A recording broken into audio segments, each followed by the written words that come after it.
वसुदेवसुतं देवं कंसचाणूरमर्दनं देवकी परमानन्दं कृष्णं वन्दे जगद्गुरुम्।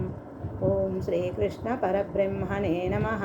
श्रीवेदव्यासमहर्षिणे नमः। श्रीमद्भगवद्गीता अथ 12.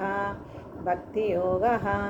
अर्जुन उवाच एवं सततयुक्ता ये भक्तास्त्वां पर्युपासते ये चाप्यक्षरमव्यक्तं तेषां के योगवित्तमाः।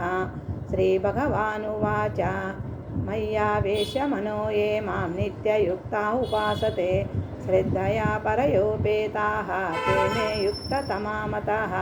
ये त्वक्षरमनिर्देशम् अव्यक्तं पर्युपासते सर्वत्र गमचिन्तं च कूटस्थमचलं ध्रुवं संनियमेन्द्रियग्रामं सर्वत्र समबुद्धयः ते प्राप्नुवन्ति मामेव सर्वभूतहिते रताः।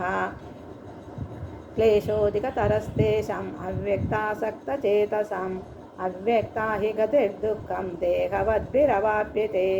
ये तु सर्वाणि कर्माणि मयि सन्न्यस्य मत्पराः अनन्येनैव योगेन मां ध्यायन्त उपासते तेषामहं समुद्धार्ता मृत्युसंसारसागरात् भवामि न चिरात् पार्थ मय्यावेशितचेतसां। मय्येव मन आदस्व मयि बुद्धिं निवसिष्यसि मय्येव अत ऊर्ध्वं न संशयः। अत चित्तं समादातुं न शक्नोषि मयि स्थिरम् अभ्यासयोगेन ततो मामिच्छाप्तुं धनञ्जयः। अभ्यासेऽप्यसमर्थोऽसि मत्कर्मा परमो भव मदर्थमपि कर्माणि कुर्वन् सिद्धिमवाप्स्यसि।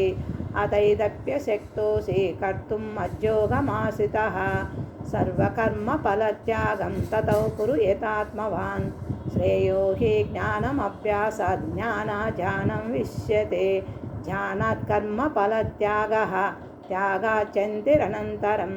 अद्वेष्ट्वा सर्वभूतानां मैत्रौ करुण एव च निर्ममो निरहङ्कारः समदुःखसुखक्षमी सन्तुष्ट सततं योगी यतात्मा दृढनिश्चयः। मय्यर्पितमनो बुद्धिः यो मद्भक्तः स मे प्रियः। यस्मान्नो द्विजते लोको लोकान्नो द्विजते च यः। हर्षामर्षभयोद्वेगैः मुक्तो यः स मे प्रियः। अनपेक्षा शुचिर्दक्ष उदासीनो गतव्यदः सर्वारम्भपरित्यागी यो मद्भक्तः स मे प्रियः। यो न वृष्यति न द्वेष्टि न शोचति न काङ्क्षति शुभाशुभपरित्यागी भक्तिमान् प्रियो नरः। समशत्रौ च मित्रे च तथा मानावमानयोः शीतोष्णसुखदुःखेषु समसङ्गविवर्जितः तुल्यनिन्दास्मृतिर्मौनी सन्तुष्टो येन केनचित्। अनिकेतस्थिरमति भक्तिमान् प्रियो नरः। ये तु धर्म्यामृतमिदं यदोक्तं पर्युपासते श्रद्धदाना मत्परमा भक्तास्तेतीव मे प्रियाः।